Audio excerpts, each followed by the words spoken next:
Welcoming to the program newly elected Quincy Councilor at Large and City Council President Ann Mahoney. Hi, Ann. Hey, Welcome Joe. back. How are you? So happy to be here. Thank you for inviting me on. You're very welcome. I appreciate you keeping up the tradition of speaking with us here at QATV the mornings after the City Council meetings. We've been doing it for quite a while now, so I look know. forward to the next 2 years. Me too. Me too. So what a night last night. What did you think about it?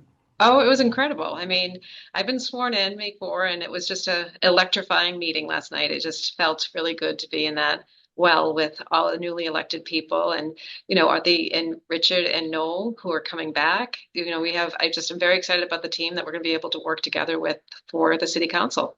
It was, mostly a ceremonial event last night, right? hmm So And swearing that's in. why it was just a very exciting night because there's so many new people and you could just see their excitement. So yeah. Sure. Do you have any, I guess, kind of advice for the new city councilors joining this year? Well, it's funny. I've talked to each one of them, and I said, and I've never been a ward counselor, so it's different to be a ward counselor than a counselor at large. And what I explained to my newly elected ward counselors is like, or your day-to-day business is taking care of, your ward, making sure you know what's happening, get in touch with your principals, make sure you stop into the fire stations, get in touch with the police and find out any of the hot spots that are happening for the day-to-day operations, work with your DPW, understand what streets are being done. It's all of the basic things that residents are looking for. But when you come to the council, you're one of nine, and your ward is important to represent, but you are making decisions based on your votes for the whole city. And that's where it becomes a different, ball game. And really asking those questions up front and not being afraid to ask for more information because you don't feel like you have enough to make an informed decision. Nobody should ever feel like they have to make a decision, be pressured into making a decision when they don't have all the facts. And Yeah. that's my advice to them. And it's been my advice to anybody I've ever worked with or have trained, brought in to work with in my own team. Like we can't work well together unless you feel fully informed. And when you aren't, come to me and we can talk about it and we can try to get you what you need to get there. And Yeah. I think it makes for better discussions, better deliberations, and certainly improves the outcome of whatever you're working on. Is there like a council school, and for to learn the rules basically?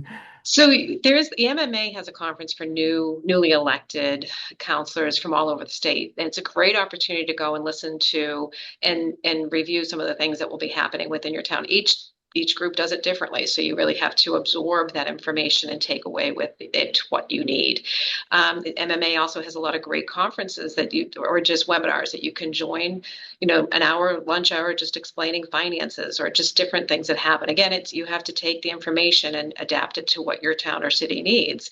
And then the city does host this Saturday, they'll be hosting at 10 o'clock in the morning, kind of a review to the counselors, what to expect, how to deliberate, what constitutes open meeting violations, those types of things, which is really important because this is a whole new way of communicating.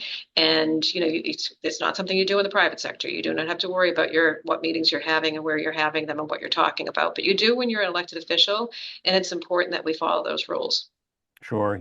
Last night you talked a little bit about some of your hopes this year: accountability, transparency, thoughtful Mhm. decision making. You Yeah. mentioned. How do you Yep. kind of plan to achieve those goals? So just like I said, there'll be some ordinances that will come back before the city council, but I think we're going to have a working council. And again, when I was chosen to be the council president, I spoke with each individual councilors. I was explaining to them that I was going to be very selective of who I was putting in what chairs and why. And I really think that we have to have strong communications with the administration, make sure we're getting the information that we need back from them, and then also, we do not. I one of the counselors, or actually two of the counselors, basically asked if they could get the information a week ahead of time. And I said that would be lovely, but it's not realistic. But the realistic way we can approach that is we don't have the information in a timely manner, no matter what the pressure is. If we have to have this voted on tonight, we have to remind the administration that we can't vote things unless we have the information and feel confident about what we're writing. So there'll be no rush to, we need to get this into committee, out of committee, and voted on tonight without the proper information. And unfortunately, that type of transparency hasn't been happening. It's more of we need this done tonight. And it happened when I was in the council too. And I certainly didn't appreciate it because I can't be handed something, a 40-page document, and be told it's just basic things that are changing, nothing to worry about here. I like to read things, and I'm pretty thorough when I read things. And if I don't understand something, just as the advice I've given to other people, make sure you ask those questions because once you vote on it, it's done. So. Will there be, a public comment period during the council meetings under your tenure, Ann? I believe there will be. So that is another thing that we really want to encourage. It's part of what we're supposed to do now, but we want to make sure that we're being we're going to bring that in as well as something that we're going to discuss how, when we'll have it, if will it be the first meeting, last meeting, will it be at the beginning or the end, but we will definitely make an opportunity and for people to be able to come and talk because there's oftentimes people will come and they think they can participate, but they can't. Now, I did remind everybody on the council, if we do open this up to do that, that it is not a back and forth conversation. Much like the school committee, we invite people up and you'll have a certain amount of time that you can speak, and we cannot respond back to you. So don't feel offended if nobody's speaking back to you. As I told my fellow councilors, the best thing to do is take down people's names. And if it's something that you feel passionate about, reach back out to that constituent and talk to them. That is how I've conducted my business for the last 100 years I've been around. It feels like I'm tired today, Joe. That was a long night, I'm sure. Yeah. And quite different to have the state auditor as a guest speaker. Yeah, it was very special to have her come. She's friendly with Maggie, and Maggie was the one who helped establish that relationship to come. I've met her, and I can say that I've met her several times over the course of our crossing paths. But Maggie had been reaching out and talking to her and mentioned that we might need somebody because we had a unique situation. There's normally a passing of the guard, like the former president would pass it on to the new president. But Ian Kane has resigned from being a counselor, decided to stop running, and all the more power to him. And I wish him all the best. And I completely understand you need a break. I have to tell you that you don't realize how much it takes of your life until you do it. And obviously, I still love my city, and I'm willing to do it again. Sure, sure. So in terms of ordinances, Ann, are there any that you can talk about that'll take priority coming up? Not yet. I think I want to allow them. There's counselors that have talked to me about them, but I need them to really flush them out, and they'll be working on them. So there'll definitely be something to talk about after our next council meeting. Okay, I look forward to that too. Yeah. Then you mentioned the chairs. Can you talk about the chairs of the committees? Yeah, sure. So for finance, it's going to be Deb Riley. Deb has a knack of looking at finances and really kind of really digging into them, and I think she's a great selection for that. I have Maggie McKee as the ordinance chair, and she's a great researcher, and she loves to make sure that we're in line with that with how other towns are doing it, other cities are doing it. And then I also put David Jacobs in charge of oversight. And oversight, as I explained last night, it's not something just it's really meant to be able to review and do our jobs. Oversight is an important committee. It hasn't really met a lot, even when I was on the council, but it's an incredible tool of the council to be able to bring different departments in or different issues that are going on, just to make sure that we're clear and understanding how something might have happened or how it can be addressed. And then it can move into whether it needs to be moved into, maybe it's an ordinance that it grows into, or maybe it's a financial question that it grows into, but it's a great place to start those conversations. Okay, so those are committees of the whole. Any other Mhm. chairmanships to talk about? I do, but I don't have my list with me Okay. right now, so I apologize. And I knew I basically was like, oh, I have to get that filled up, but I didn't have time to get that for you this morning. I'm sorry. That's okay. And in terms of process, then, how does the setting of the agenda for the council work?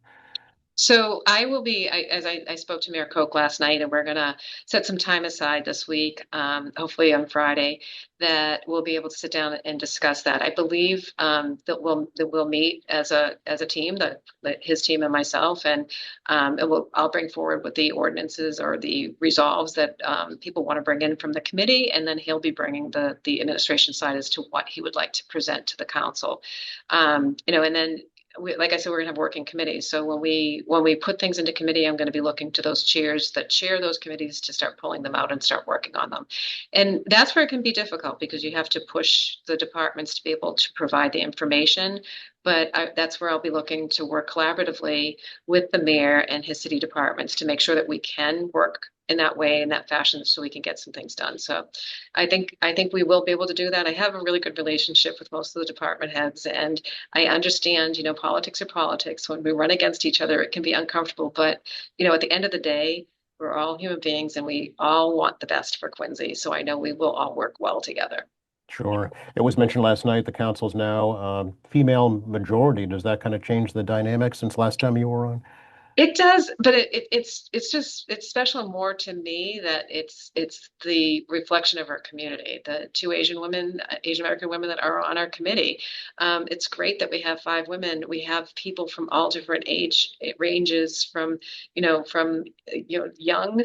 Richard Ashe is the youngest, I think, and to, our seasoned veterans. And, as Noel would like to say, we've been together for a long time, man. And, it's hard to believe that Noel and I would be the longest serving people. But, that just really reflects what's happening in our community. And we had a lot of young people last night that were coming up to me and talking and letting me know that they really feel like they're being represented. And it's not because of 5 women. I do believe it's because of the makeup of not only the council, but also the school committee. It's an Yeah. important step for our community, and I'm very Interest proud.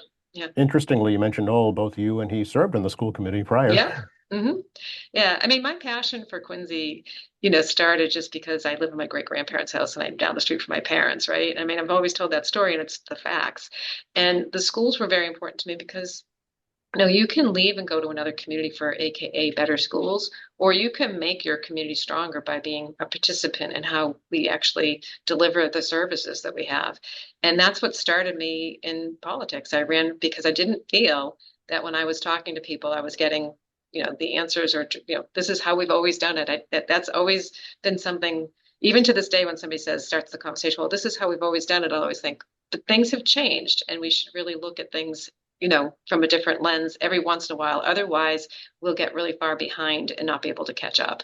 And, I was really proud when I worked on the school committee, and I've been exceptionally proud of being a city councilor as well. And I'm really proud of this newly elected city council because everybody worked really hard.